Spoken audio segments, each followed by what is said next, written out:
انظروا جيدا، ما تشاهدونه ليس مشهدا من فيلم خيال علمي، بل حقيقة صادمة التي هزت الأرض. الجمهورية الإسلامية إيران تضرب بقوة وجرأة في عمق تل أبيب.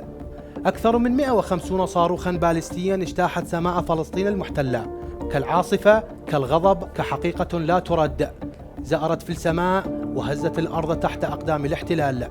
انفجارات تهز تل أبيب، حيفا وعسقلان، نيران تشتعل، مبان تنهار، صراخ يملأ الشوارع. ليلة سوداء يعيشها الكيان، لا أمان فوق أرض مغتصبة، قتلى في كل زاوية، عشرات الجرحى يسقطون تباعا، وصوت صراخ يعلو فوق كل شيء. مئات المدنيين في حالة هلع يبحثون عن مأوى لا وجود له.